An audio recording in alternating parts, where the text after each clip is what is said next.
Hello, welcome to the Resilient Masterminds program. Thank you all for joining us. My name is Alokesh Bhattacharya. I am Senior Editor of the Economic Times. I will moderate today's program along with my colleague Suchetna.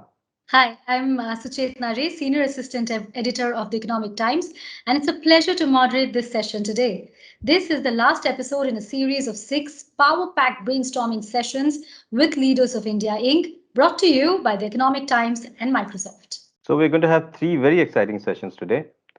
First, we'll have a chat with Rajiv Sodhi, the COO of Microsoft India, and we'll follow that up with a panel discussion with some of the topmost companies, COOs of India, on the topic preparing for a hybrid future. And then there's an interesting chat with Jaspreet Bindra, founder of Digital Matters in India and Tech Whisperer. I'm sure all of you will enjoy each of those sessions. So let us begin today's program by talking to Rajiv of Microsoft. Rajiv, thank you for joining us. And let's set the context for today's discussion. So, my first question to you is what are the key components for making hybrid work an effective space for people to operate in? Thank you, Suchetna. I think if there is one thing that the pandemic has taught us, it is that the traditional notions of space and time in terms of how people work, where they work, when they work, it's totally become blurred. And there is a paradox that is emerging. I mean, we surveyed a lot of Indian employees, and over 70% of them said they want more flexible working policies, they want them to continue. And on the other hand, almost about the same amount, right? The 70% people said they are yearning for more in-person interactions. They miss the water cooler conversations. They miss the office that is there. So that's a paradox that is emerging, where people want more flexible work and they want to go back to pre-pandemic levels. And it is for this reason, Suchetna, that we will have to have a people first and a flexible approach to hybrid work. So the question really is, what are the components, that we go focus on? Because it's not going to be a one size fit all for every organization. It's going to be different for different organizations. So I want to touch upon some of these components. First, you've got to set the culture that enables hybrid work, which means setting up flexible policies and bringing that clarity to employees on when they can work, where they can work. Organizations are coming out with very clear policies so that employees understand, how they can carry on this hybrid work phenomena that is there. I think also empowering managers is very important because you can set a policy, but every team's environment, every team's situation is very different. So when should a team meet? When should a team not meet? When can they have their team meetings? When can they do work? Needs to be set up, and that flexibility needs to be brought in and empowered with every manager that is there. I think another big concern is employee well-being and digital overload. That's a fast rising concern. A lot of employees actually today say that there is a burnout that is happening. They are constantly on. We are facing it ourselves. We are taking a data-driven approach to this. Anybody using Teams actually can enable these insights to show which teams are overloaded, where work is getting done over the weekend, which teams are actually burning out because they're having back-to-back meetings. And so you can use this data to go and coach employees, go and coach managers and their teams in terms of how they should restructure their work. So I think that is one very important point on how do you set a flexible work culture inside your organization. I think the second area to focus on when you think about hybrid work is processes. So transitioning all the processes to the cloud, whether it is your HR process, whether it is your sales process, whether it is operations, making sure how do you do that migration, making sure your identities are protected, making sure you have access to all the applications, all the corporate resources while you do that is going to be very, very important. I think talent is another area that organizations will have to look at. One of the brightest outcomes of hybrid work and this pandemic is that there is a complete democratization of talent, right? We see the gig economy rising. We see almost about 60% of employees in India will move to a new location, and that could be just a new building or that could be a new city. And since you're working remote, organizations now have this ability to go hire, recruit talent from anywhere, where earlier they were kind of bound by their geography. And I think then another important point is skilling. Look, ultimately, an organization is only as good as the knowledge they have. So how do employees learn new skills? How do they transfer new skills? How do they share new skills? It's going to be very, very important for every organization. And then finally, I would say, I think as the digital estate expands, security will become very, very important. So what we've done, as part of this hybrid work is we've brought all these aspects, whether you think about your culture, you think about talent, you think about your core business processes or learning and scaling. We've brought this into a hybrid workplace guide, which every organization can then use to set up the hybrid work for themselves. So my next question is about security, something that you've already touched upon. So how can organizations address security concerns brought about, by a hybrid work, remote working, and technology openness? No, security has become top of mind for everyone. There is one word that I think of that describes this new approach to security. It is zero trust.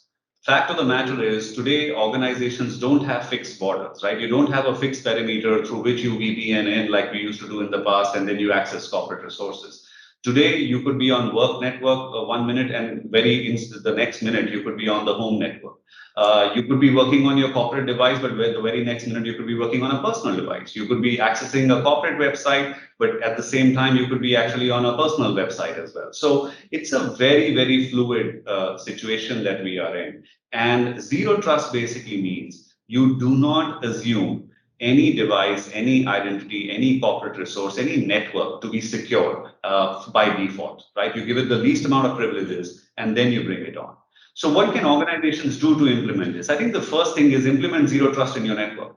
Now, one of the things we've done at Microsoft is moved every employee off the corporate network and making it internet first, so that no matter where they are working from, whether you're working from a cafe or your home or inside the office, you get the same experience which is there. So I think implementing that zero trust is going to be very important. I think the second important point is, look, the identity is going to be the new battleground. For the future, your own identity. And if we look at hackers, one of the data I have is that on an average, hackers, do these hacking attempts 50 million times a day. And that's a large number. So how can you implement multi-factor authentication? By the way, any customer of Microsoft that has either Microsoft 365 or Azure Cloud has multi-factor authentication with them. Today, when I logged into this laptop of mine, I didn't use a password. I actually use my face because these are capabilities that exist today, so that you are getting into a password-less experience. So I think that is going to be very important. Second, moving to the cloud, we talked about it earlier, but it has two distinct advantages. One, because you're on the cloud, you have anytime, anywhere access to the same information, so you can do that. Second, the kind of security that you have on the cloud far supersedes what any organization or any individual will be able to do.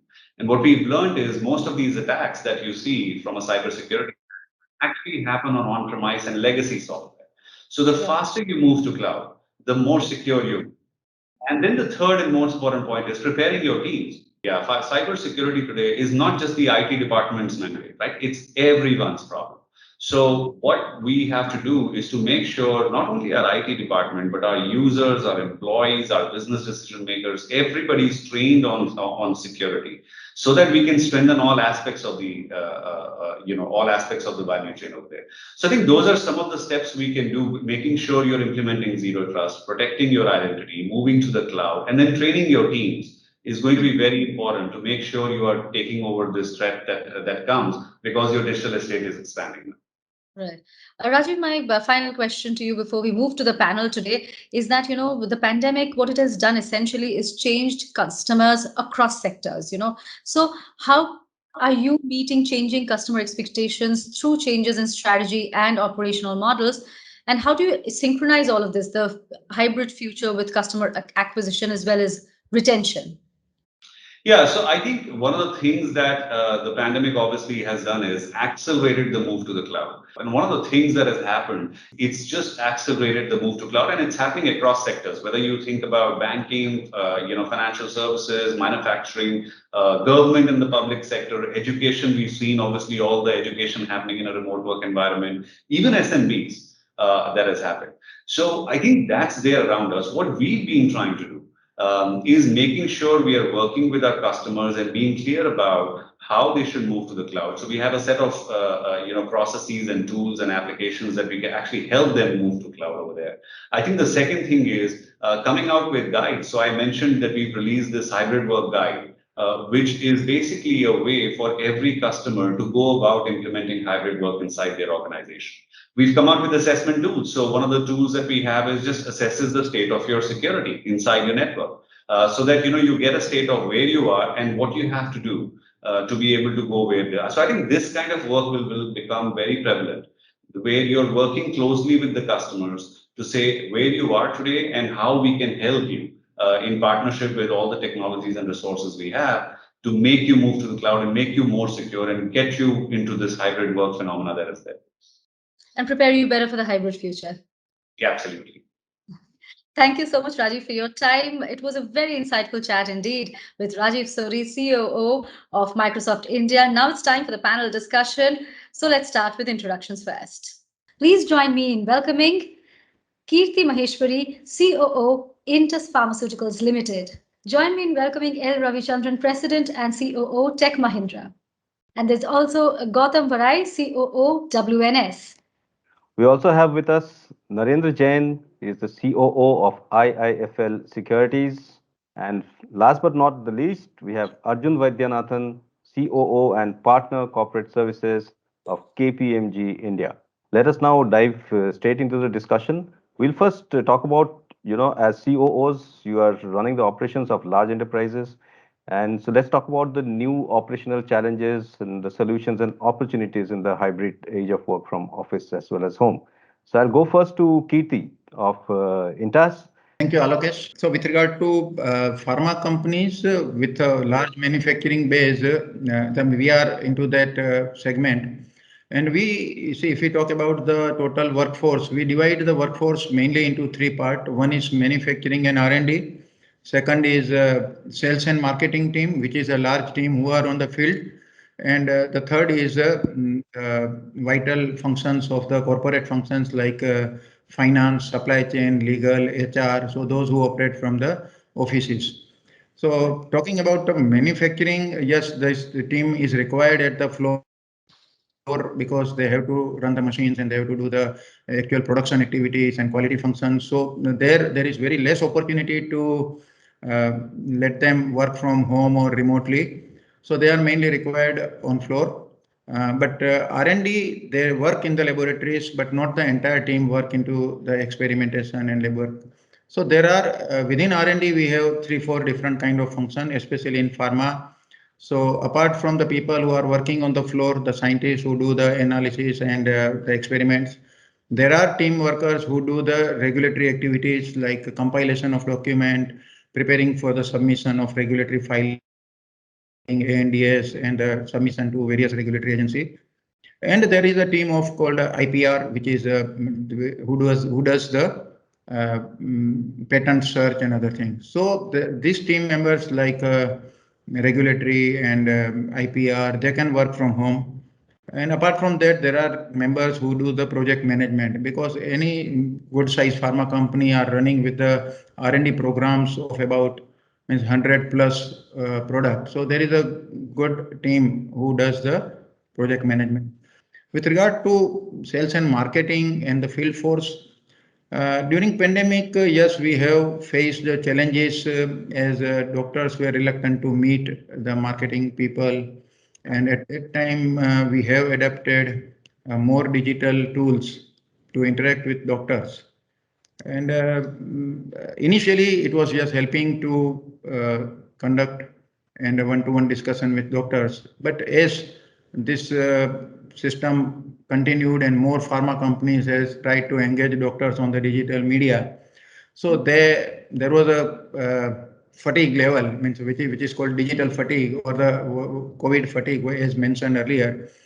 So that is now reducing again, and there also we may have to adapt.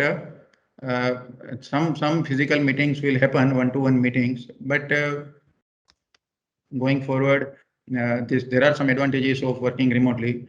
So that will also come into the practice. And other functions which are working from corporate, during the pandemic situation, we realized that these members are really not full-time required in offices, because their activities are such which can be done remotely through these various media. and they have demonstrated very well during this pandemic situation. So there is a good scope of adapting a hybrid model, and for that we are preparing our guidelines, and we may be allowing going forward some level of the remote working. Before I end, I would like to at least mention one more challenges which we are going to face, that is related to opening up our network to the larger people who are working, because in pharma, means in our company, we have in India more than 15,000 employee, and abroad also 2,000 plus employee. So the networks are to be opened up, and there the challenges are like data security, as we are operating with various sensitive data and confidential information. So these are the challenges going forward with IT team members, and for that, of course, there are work going on, and we are securing our system. But it can be an area of discussion for many companies, those who are mid-size or small company. Thank you, Maheshwari. I'll come to Mr. Ravi Chandran. Last year, Tech Mahindra had mentioned that about 25% of your workforce will continue to work from home even in the longer run. Is that still the plan? I think if you look at the IT and the Staff. IT US industry, I think that we have 125,000 staff. Mhm. And on the core IT part of it, I think we can call it hybrid, but 95, 96 versus 4% time. Very few people have come to office in the last 15 months. Mhm. And I think that, and we have got what, just like the vaccines, etc., emergency authorization from our customers. Yeah. But, and then we have also two types of kind of work. One is what is called the customer managed offshore development centers, where once you enter that particular floor, once you are on the other side of the door, Tech Mahindra loses control. All the network is customers, and all the infrastructure is managed by customer. We don't have any control on that. And so there will be a different model there, customer controlled ODCs. And then Tech Mahindra controlled ODCs where we have our people. And I think that is where we are looking at, unlike I think Arjun also said, customers are also changing the model. Yeah. And it is not. So I think there will be a lot of kind of joint discussions with our customers. But the way the pandemic is started, that you can go to the extreme of working from home and still basically deliver, and I think touch wood that there have not been any extra security breaches than what it was before. There's always security breaches in our industry, but nothing like extraordinary happened because almost thousands of people are working from home. And so there'll be different models for different types of work. But I believe that the hybrid model is actually going to stay. And we are all working towards what is that model. It is not very clear. And it could be large account by account, customer by customer. Mhm. And also, how do you work out the HR policies and other kind of things? And this is also helping us in picking up talent from smaller cities. And we are even telling people that you don't need to come to cities. You can actually work from your hometown in the villages. Yeah. And so a lot of new possibilities. I think hybrid model is here to stay. And we're all getting ready. We were getting ready, hoping that there will be no second wave and we will come out with an end model. But now it may take, we need to be prepared for wave 3. And so early next year, I think these things will evolve. And next financial year, you will see that almost basically companies like Tech Mahindra would have come out with what is the future model for the next 5-10 years. Mhm. Right, and in fact, the other part of ITES is the BPM industry, right? And Gautam, recently the government also made some relaxations, right? And it's in the OSP model, and I think even your leadership came out in support of that. The whole industry, I think, came out in support of that. And so what is your future model? Do you expect this relaxation in the strictures to continue, or are they only going to be there, while these lockdowns are around? Thanks, Alokesh. Look, the relaxations that have happened gradually, what started off with the 3-month relaxations to 6-month to about a yearly relaxations, I think are here to stay. I think there is still some more work that needs to be done around the entire cybersecurity, the data privacy, the labor laws that still need to be enhanced or revamped in certain ways. Because as Mr. Ravichandran or Arjun was saying, the hybrid model is here to stay. It's not going away at all. The pandemic has been a great equalizer from everybody's point of view, because it's not something that's affected somebody in India or the Philippines or Mexico or South. It's across the developing and emerging economies across the board. So I think what has happened over here is what used to be contemplated as the art of possible, which was working from home. Because look, the entire work from home kind of models are not new. For the last 5 or 7 years, clients and people have been talking about it. But with the pandemic, what has happened is the proof has emerged that it can happen and it should happen.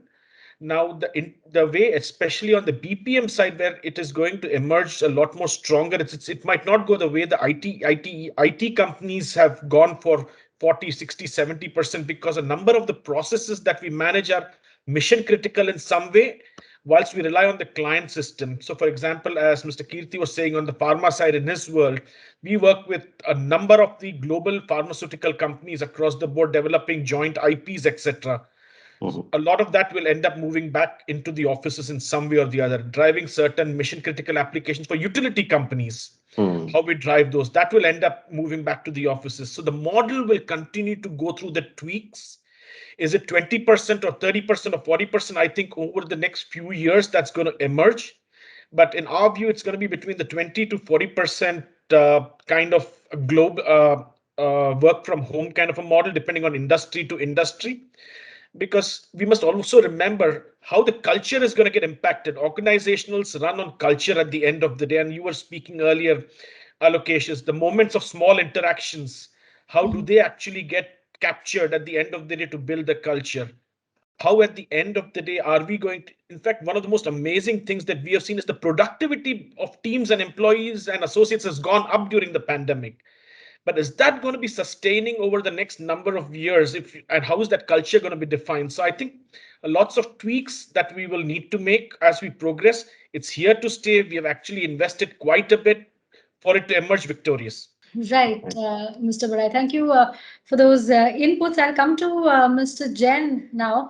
But for the financial services company like yours, you had a priority status, right, given by the government in the first lockdown itself. So how have you managed to keep employee safety and the demands of on-prem work balanced? Yeah, true. So as when the lockdown was announced, typically financial markets, all were open. In fact, practically last 15 months, there has not been a single day closure, if you see in that sense. All stock exchanges, depositories, all were up and running. And we, as being part of the same ecosystem, we had to adapt and make changes at our end to ensure that we serve our customers 24/7 without any downtime, as well as ensure that our workforce is equipped to handle. So I think what helped us probably is that there has been some changes even pre-pandemic. If you see in the financial markets, where actually slowly, whether it's banks or maybe people in capital markets like us, we are actually driving the path of digital services to all our customers. So largely, we have seen over a few years the presence of an actual face-to-face meeting with a customer to onboard a particular product has gone down anyway sharply. What the pandemic has actually done is actually enhanced and really I'll say put steam to this entire process, in the last about 1.5 years. So there is really picked up very well, in fact. So at our end, what we have done is that the model that we have selected is that, of course, we have to run 24/7. There cannot be a single minute downtime for us. So we have adapted in a way that all our systems, processes, people are able to work 100% work from home. So we have had months in last 1 year for about 3-4 months where there was no one in office. And the entire thing was being run from home. And wherever we saw little unlocking or some states where, for example, we have some few branches where typically, maybe some HNI customers may drop in and then we may require a physical RM to maybe visit that. So those were the only necessities. So today, looking at, I think we have adopted a very flexible approach that looking at the needs or the demands of time as they stand, we can switch over from 100% work from home to a 30-70 model as and when. But whichever model we take, the prime focus would be to ensure that we are able to serve our customers and ensure for employees. For employees, for example, even we had made a drive at our end where at least all people have gone through vaccination process. At least they've got the first dose. So that's how we're trying to protect that. Even in case tomorrow if they have to come back to office, at least that way they get protected. Fantastic. I'm getting this view from everybody that hybrid work is here to stay. But I have a very, honest question to ask you. I mean, is it really going to stay? Once the economy opens up and the thing is behind us, COVID is behind us, and God knows when it will happen, but at some point surely it will. And after two or 3 years, is this hybrid model really going to be there? I mean, Kirti, if you look at pharma companies, they're going to do manufacturing, the MR meeting with doctors and everything. Why would you want anybody to work from home when there is no threat, apart from the fact that you save a lot on the electricity bills and stuff, right? No, saving is one aspect, but see, mainly on manufacturing front, the major expenses happen on the manufacturing sites, and there won't be much saving.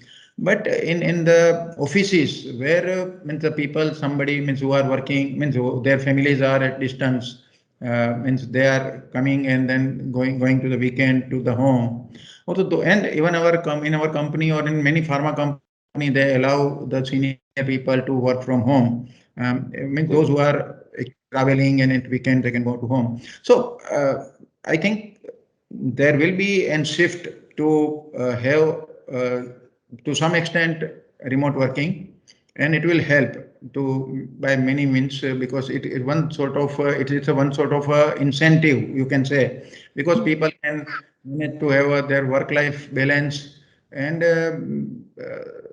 so there are motivation also to the employees. And I think that it will also help in attracting good talent. There is a small amount of it has been going on. In fact, Tech Mahindra had a policy of working from home 1 day per month. And then we made it 2 days. And then we made it 3 days.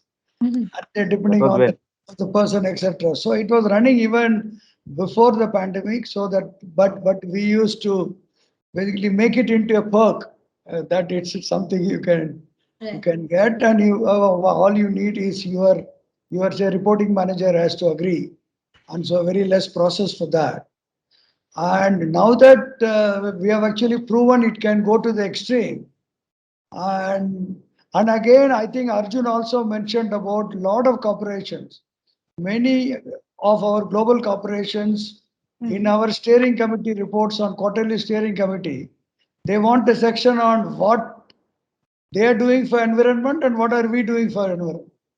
Yeah. And this is all manufacturing, banking, insurance, every company.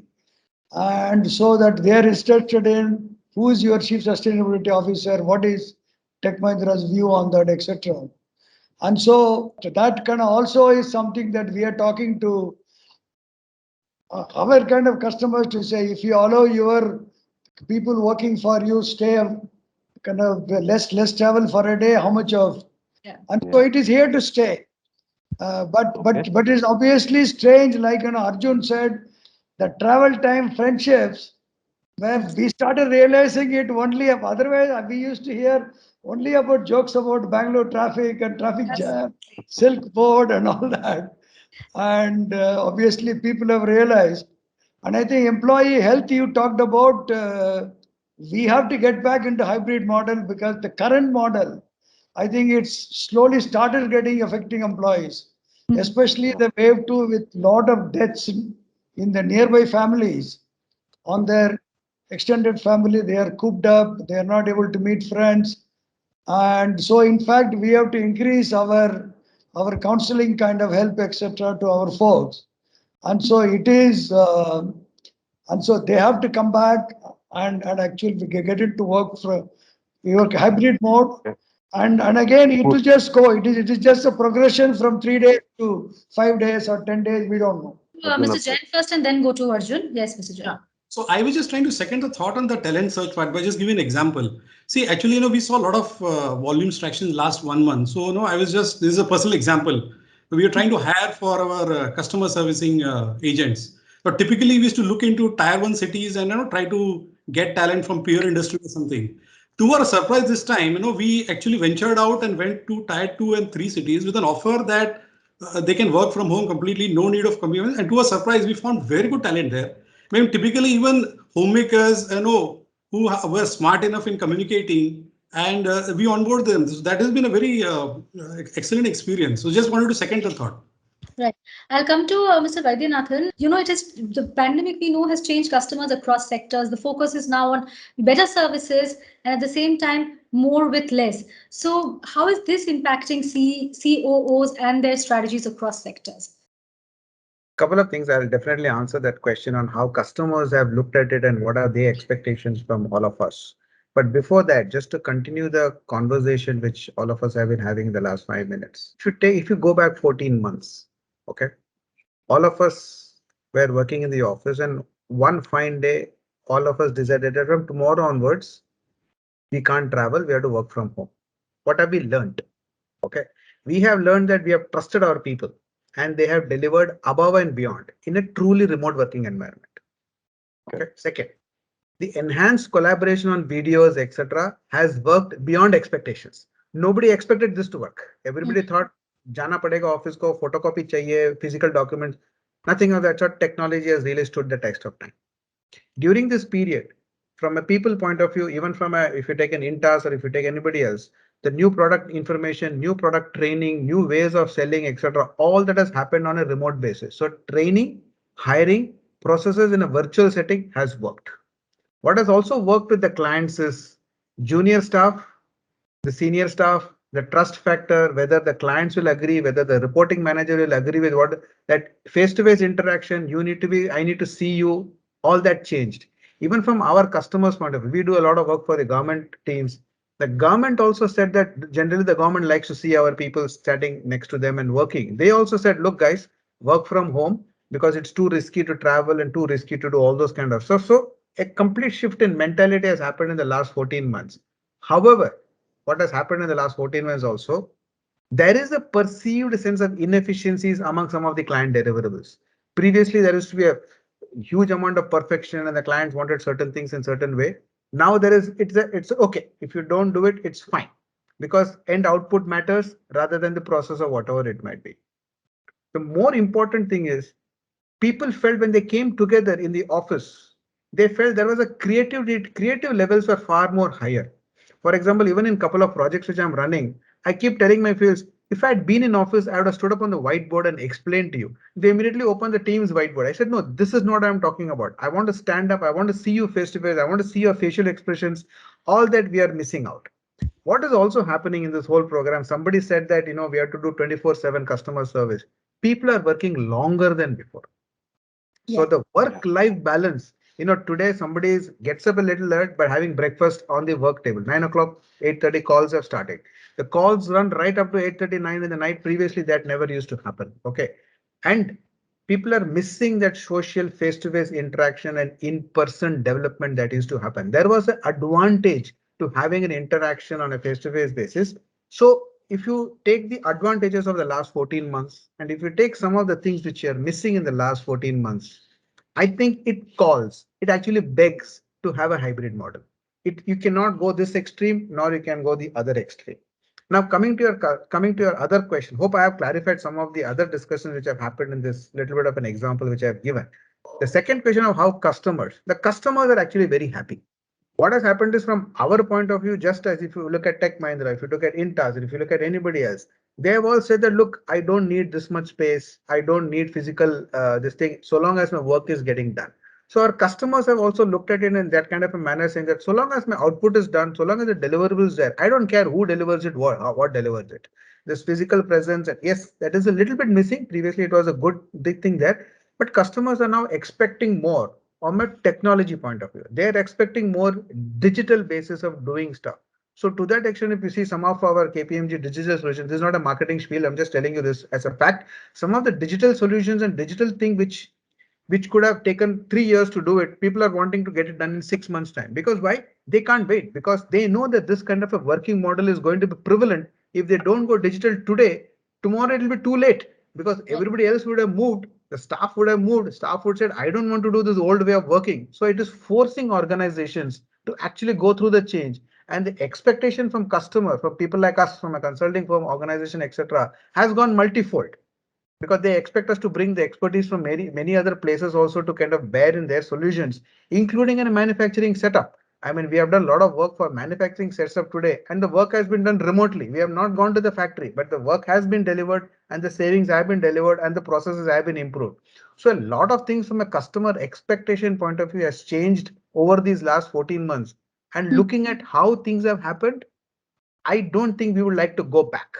It's a retrogressive step to go back. So we have to look forward. So in that kind of a situation, I think I would re-emphasize the particular point that hybrid model is here to stay. Let me bring this customer question to Gautam and Kirti.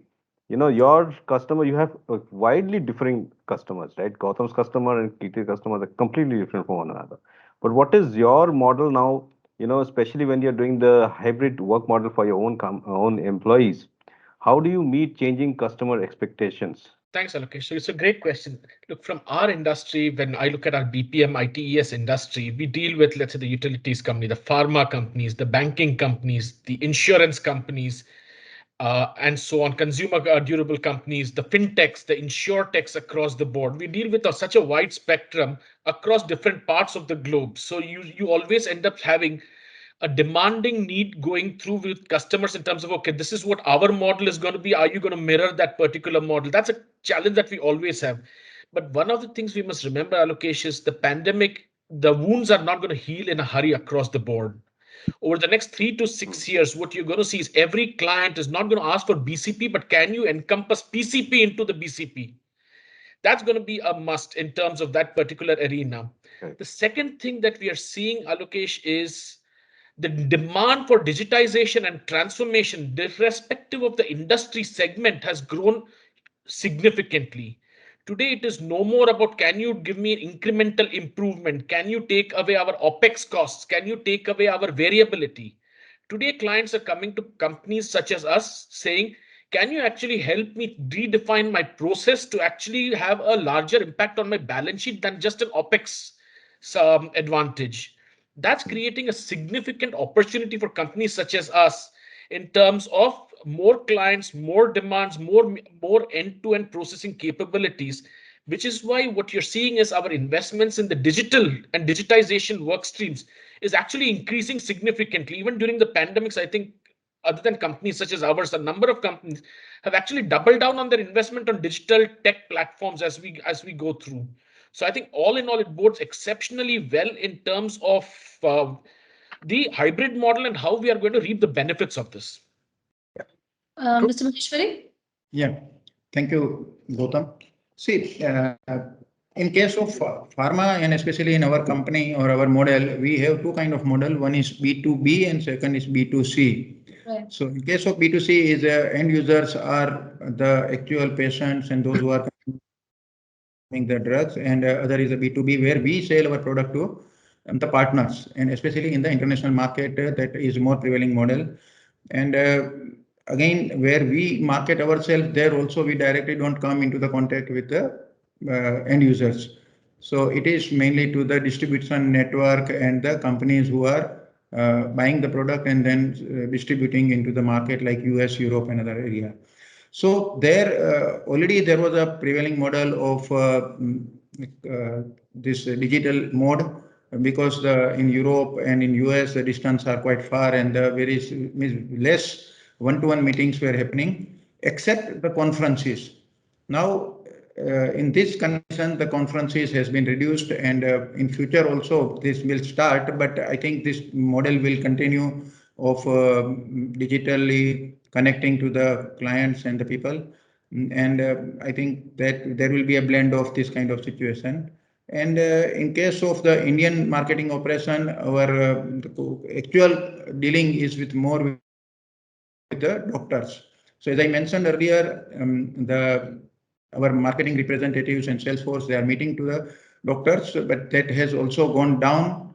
But I think it will be going forward again improve, but still there will be a ratio of about 70-30 going forward. So 70% physical meeting, and 30% maybe electronic media, which is going to help in reduced traveling and managing the required output. As far as the models are concerned, in terms of the product offerings to our customers, to start with onboarding. So if we see our onboarding process now, it's a completely digitalized kind of thing, because we have Aadhaar-based acquisitions where a customer can open an account in just 5 minutes flat and he can just start trading. It's so seamless. Yes. So even we have found over a period of time that even if a customer is HNI, there is no aversion on using technology. A lot of our customers, now have even their behavior also has changed. So, for example, earlier in capital markets, when the trading used to happen by either making a call to your broker or placing an offline order, that has dramatically changed. If you see, large part of trading, around 60-70% of your trading happens on a mobile app, which is at the tip of your fingers. So whether you would work from home, and typically all new millennials actually, who have joined the capital markets are actually working from home. They find it very easy to adopt these kind of products. So acquisition is seamless. Even the product offerings is all given to them on their mobile app and with all explanations and everything. And if he or she has a query, we have tools like a chatbot where 24/7, whether you are at night at 12 o'clock or 2 o'clock, you need not have to call a customer on a phone call or put an email. You get a ready-made answer just by clicking block. So that's how the entire offerings have changed. And I think the customers actually, typically the new millennials actually are adopting to this technology very, very fast. And we find that very, very enriching. So, what does this do to the capital allocation of companies? Because you have a certain plan in mind, and then suddenly the world turns upside down, and you have everybody demanding digital services. With cybersecurity threats has spiked some God knows how many 1000%, right? And so, what happens to your capital allocation, especially services companies, right? Capital allocation also has been turned upside down. Okay. And capital allocation, the timing of it, previously any plans which anybody had in January 2020, things have all changed drastically. And I can speak for all of us putting together, everybody has gone through this. Okay. Because when the COVID hit, all of us here would have prepared option 1, option 2, option 3, option 4, option 5, option 6, maybe option 20 also, in terms of what if something happens, how to deal with the situation. In that whole option analysis, a lot of what I would say investments were put into places where we think if this option happens, then this needs to happen. If this option happens, I need to. A classic case of example, cybersecurity. The BCP plan worked. There was things put in place, but it got enhanced. It was not there originally. Now it has got exam. Why? Because after the first 2 months, everybody felt this is going to last longer than what I thought. So I better do this. So if the capital allocation was 6 months down the line, it got preponed by 3 months. The other area where the capital allocation took a little bit of a beating, I would say, is all the real estate and the physical space planning. Yeah. Everybody changed that.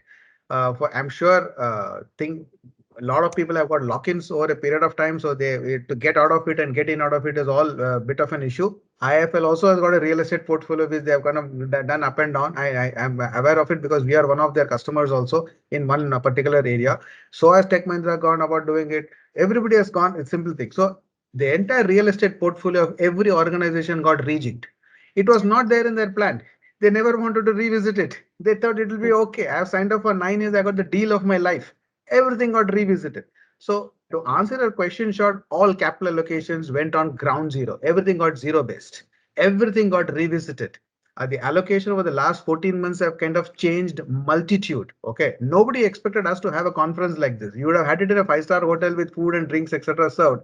Nobody thought, but you have spent it on technology. You have put it on Teams. You're paying the license for it and all those things. So complete shift in the way capital expenditure has happened.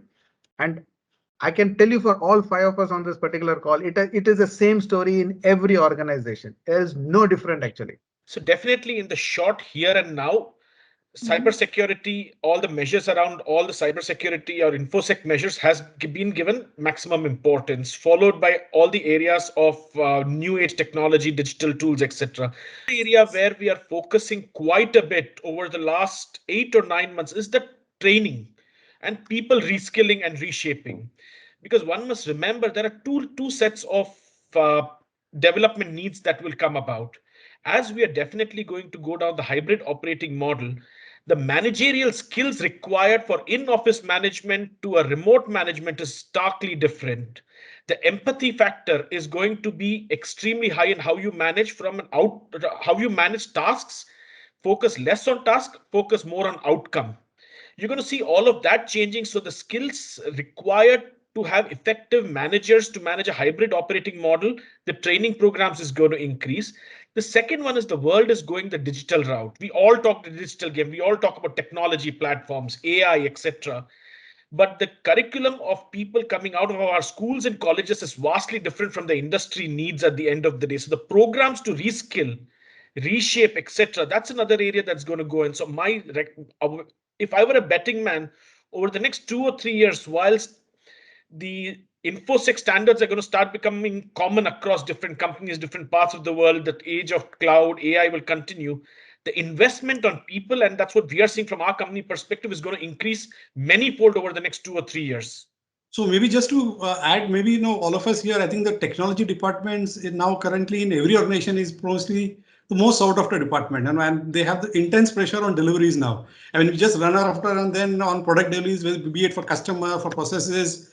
So yes, to agree to your point, yes, we were heavily invested, but I think now even that may not be enough. Looking at what lies in store for us. So we are not only looking at in-house investments, but we are also looking at partners like fintechs. A lot of fintechs who actually offer very good solutions. Like we have chatbots and we look at voice bots. So it is not only the in-house investment, but maybe if it is not core to your organization, if technology does not bring in, we are willing to even outsource those jobs who can give us best of the technologies, and we are willing to even partner with them. So we are looking at both ways in terms of finally getting what we want to deliver for our customers. So that remains our prime focus. Right. I'll go to Mr. Ravichandran. You've raised your hand as well. Yes. Yeah, basically in terms of capital allocation, Arjun has spoken for the industry.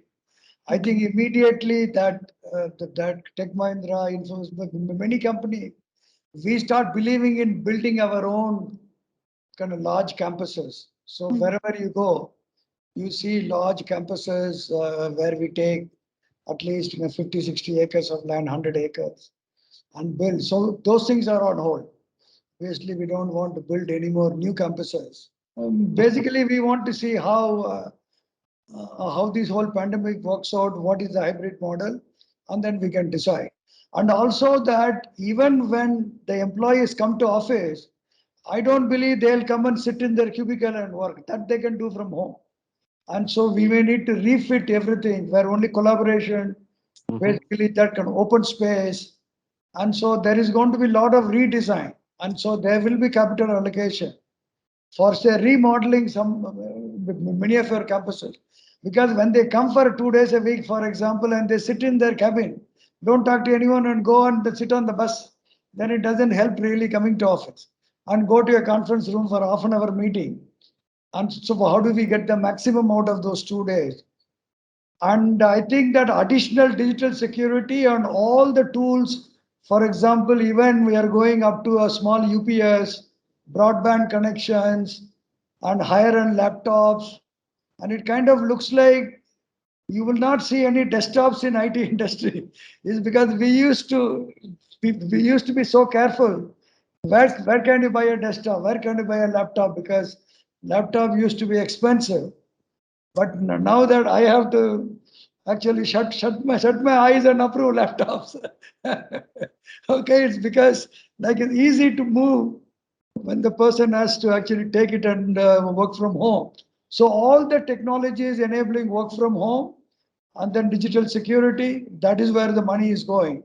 And huge amount on training. And employee care in terms of support, for COVID support, I think Tech Mahindra is giving free vaccinations. And so that's a huge expenditure because we are buying from the private quota, which is 1,300, 1,400 per piece.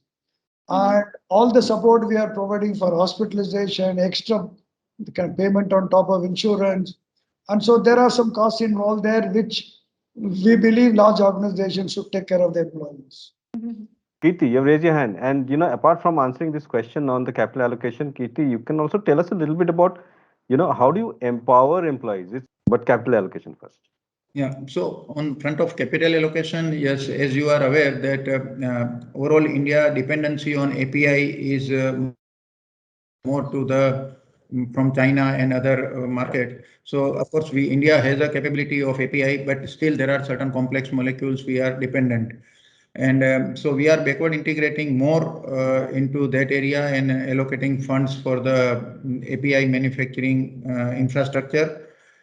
Secondly, we are also now engaging more into the automation to reduce the dependency on the large workforce onto the floor. So this is another area which we are focusing on. And third, as all of you said, another area of investment is on the IT infrastructure, which is going to be a future requirement. These are the areas. Now, on the engagement point of view of the employee and motivation of the employees, we see, I think with this additional, in this scenario, earlier we used to invite only few people, or it was not possible to invite more people onto the meeting. With this digital meetings, there are more engagement, so we can invite more cross-functional team on the calls, so that how they can participate into the discussion and decision-making process. So that is one way of engaging them. Apart from that, the leaders has to play a more vital role to establish connections with the team members in between, talking to them and try to meet them personally wherever the chance happens. One more which I would like to bring upon here is that this situation has given one more new kind of opportunity for audits. See, in India, major pharma companies are undergoing various regulatory audits from US FDA and various other regulatory agencies. And in this situation, these were not possible. So there is a concept evolved of a remote audit. And in remote audit, of course, we have also undergone few audits. Such, of course, auditors do not like to have remote audit. They like to come and personally see the site and the setup and documentation. But in this pandemic situation, such kind of audits has taken place and have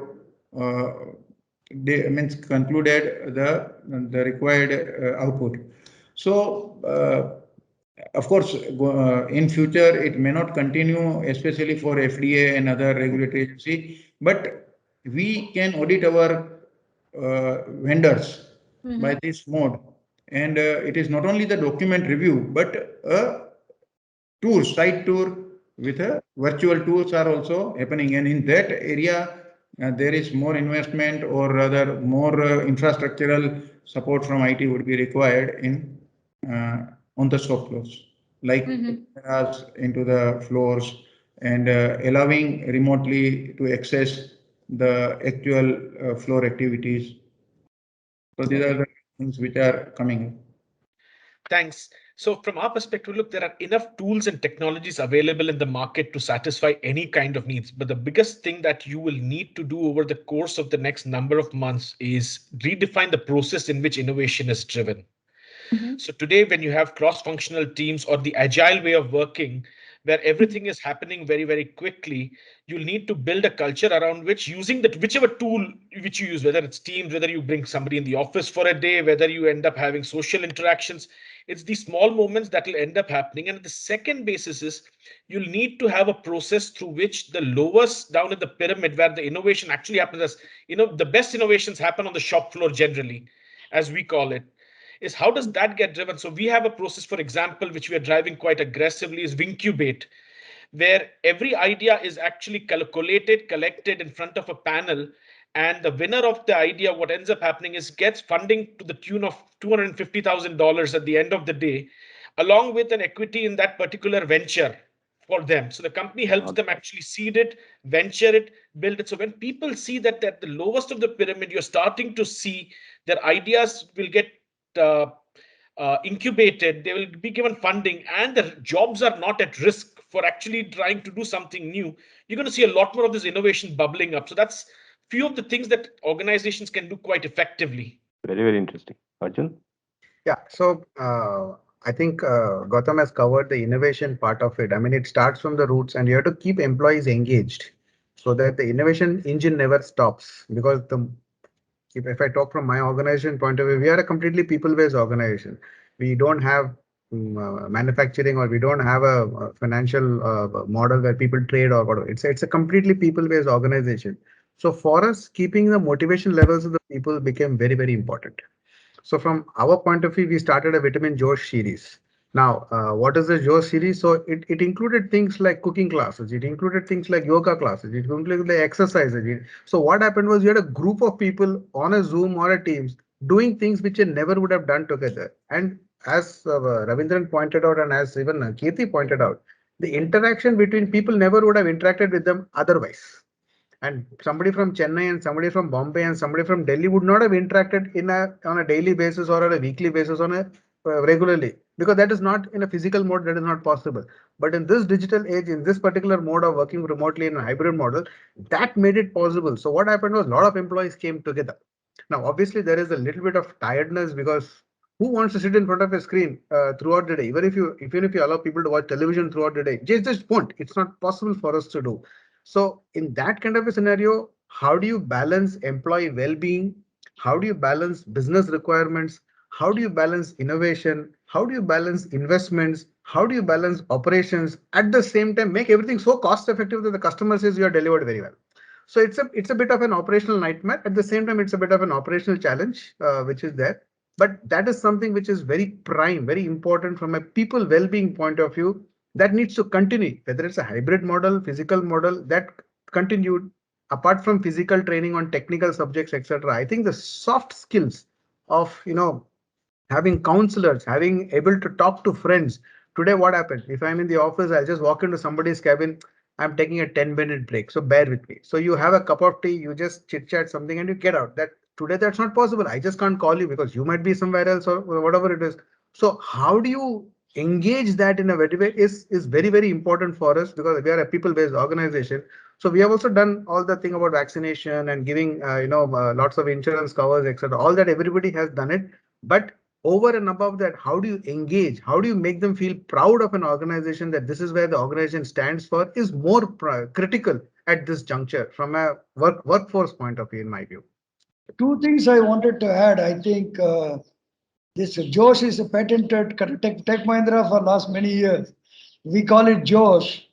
And I think that it's a basic great point, Arjun Pathak. We are engaging the families and children, running summer camps for children, because your employees are basically with them for 24/7. And so that their importance. And so the family, there are a lot of activities connecting families. And about 300 odd families participate in any event, and all the yoga classes, etc. And I think once you know them, we never had any problem running one of the greatest BCPs with new ideas coming every hour, because we knew each other. I know my kind of team. I had worked with them pre-pandemic. I know them. I have met them so many times. But new employees, it is a challenge, because we had thousands of employees joining. We can do remote joining and all that using digital tools. But I think new employee, how does that person becomes, where is the Tech Mahindra DNA injection? Coming to the office and then looking at all these events, looking at the campus and feeling proud of it. And I think that is a concern I have. How do you quickly vaccinate kind of people? And so new employees should come and experience Tech Mahindra. Otherwise, I can see a difference between new employees and old employees. Absolutely. Very good point there. Narendra, do you also have the same kind of problem?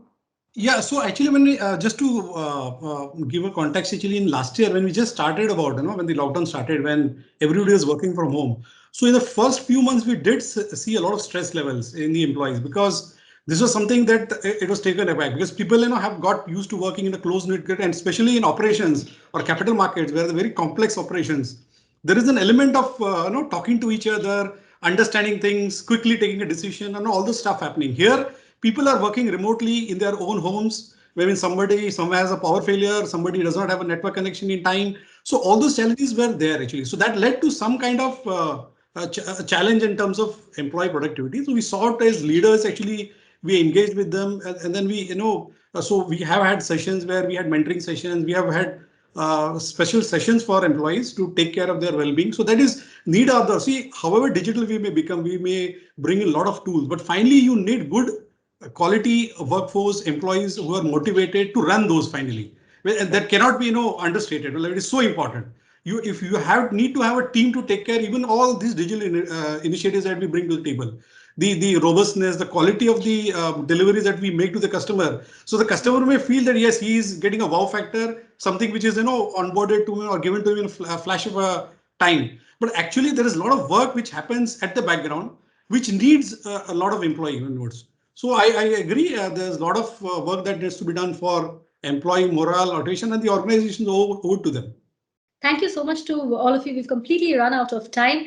It was an absolute pleasure moderating this session today. We now have an exclusive chat with a digital superstar.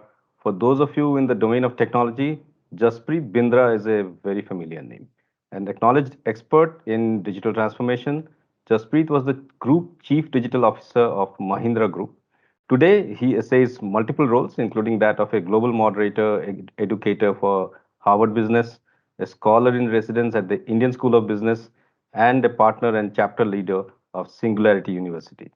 He is the founder of Digital Matters in India and Tech Whisperer Limited in the United Kingdom, which does advisory and consulting work on digital transformation and digital technologies like AI, blockchain, etc.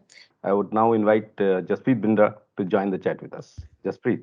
Thank you very much, Alokesh and Suchetna. Thanks for saying. Your latest book is titled The Immune Organization, Future-Proofing Organizations from COVID-like Disruptions. Give us a sense of how companies can actually do this in reality and how, technology can help in this process. Yeah, thank you very much, Suchetna. My first book, which was The Tech Whisperer, got published in 2019, which was about digital transformation. And then, as we know, and this was mid 2019, and as we know, a few months later, this absolutely, hopefully, once in a lifetime event hit us, which is the COVID pandemic.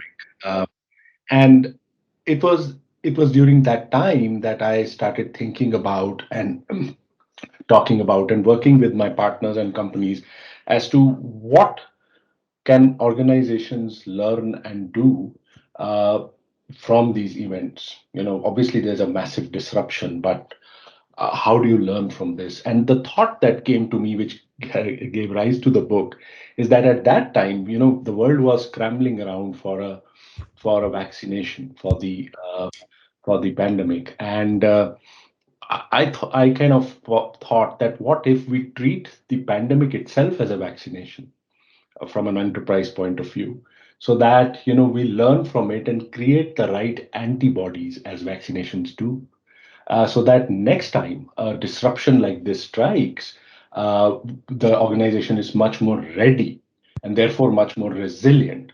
A lot of from such disruptions, a lot of my inspiration came from the whole black swan theory of Nassim Taleb.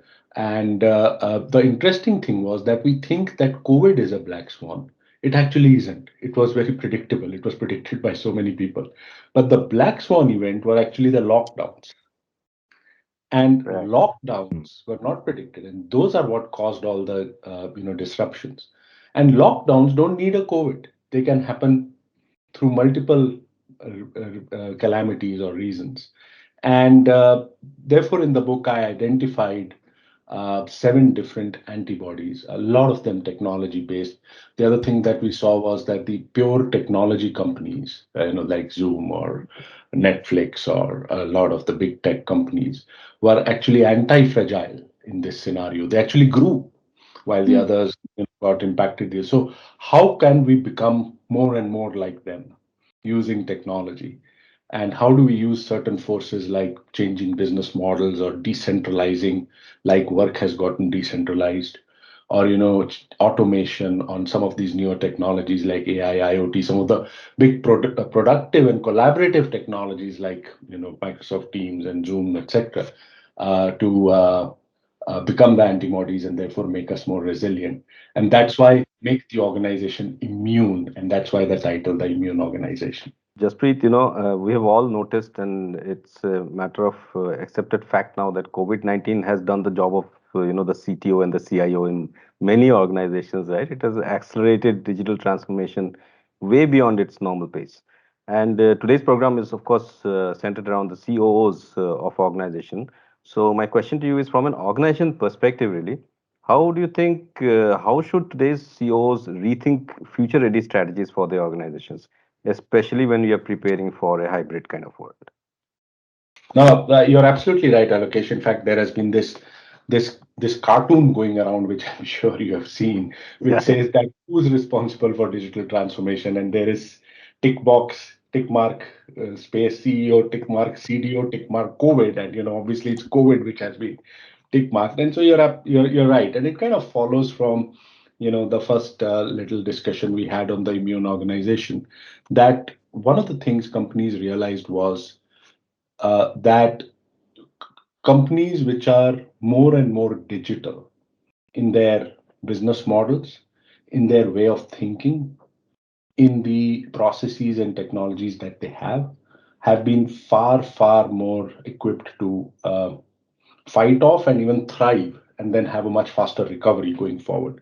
So, if I was running operations, in a large company, if I was the COO, one of the things which I need to quickly learn and do is that make my business model as digital as possible. Look, everyone can't be Netflix. If you're a manufacturing company or if you're a healthcare company, you can't say that I'll have 100% digital, end-to-end digital process and operations. It will not happen. But you can certainly make it as digital as possible. And a lot of that, therefore, involves hybrid business models. If you're a healthcare company, not only getting people into your clinics or hospitals, but having for example, a video teleconsultation first at a first stage, and having a right, robust framework to do that. If you're an education company, you have premium education, which is on site, and then you have a lot of tele education, which has already the pandemic has brought it to us. If you're an entertainment company, you have been massively hit. And so how do you kind of have a hybrid of that? If you're a retail company, retailers who have not had digital business models have died across all parts of the world. And so how do you kind of have that? So that's one clear way. The other is, we thought that work was changing and the future of work was 10 years away, 20 years away. We changed into the future of work in like 7 days. Absolutely. Okay, one part of the future of work, which is the decentralized work or work from home or work from anywhere. And so, if you, and a lot of the heavy lifting actually was done by the business heads, by the operational heads, while IT enabled it and, HR enabled it. And so the other thing to learn is that, look, if we need, if we have the right systems, the right technologies, the right security collaboration technologies, you can quickly change. Just coming to the next question, which was stemming from what you're saying, conventional wisdom says that you first identify the problem, and that will lead you to the right technology that you will use and which is best suited to solve it. How much has the pandemic upended this wisdom? Look, I don't think in many in fundamental ways that this has changed. Technology cannot be an end in itself. So you don't invest in technology only for the technology viewpoint. Technology has to be towards solving a business problem or towards, making your business better or making your customer journeys better. So absolutely that hasn't changed.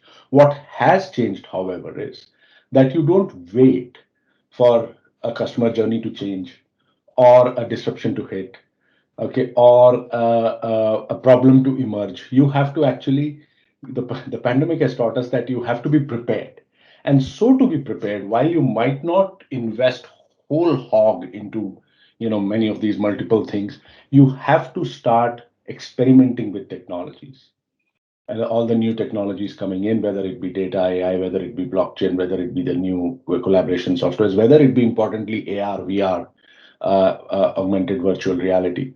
Because if you have experimented and you've done it at small scale and you've done proof of concepts, etc., and you've been friendly and conversant with it, when you have to do it in scale, it's that much easier.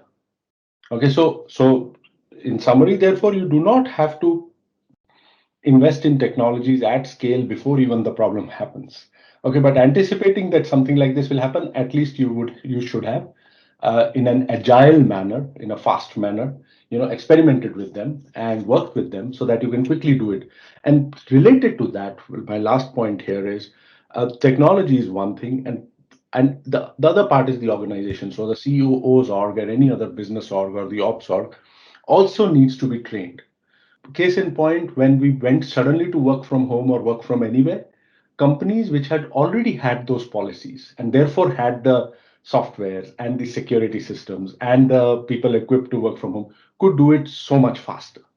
And so, because they had already experimented with it in a small way, they could do it in a big way. And so the same exists for factories or for service establishments or any other thing. You talked of ethics also, Jaspreet. How can organizations, innovate responsibly when they're leveraging such powerful technologies? This is perhaps the single most important topic of discussion all of us should be having, including organizational leaders across the leadership spectrum. Primarily, ethics questions are raised when any new technology comes in, so it's not new. With AI, however, it's different. It's different because the technology itself is unique. For the first time, we are creating technologies which behave like us, which are like us. And, there are many schools of thought which say that perhaps AI would be mankind's last invention. Okay, because after Including Stephen Hawking.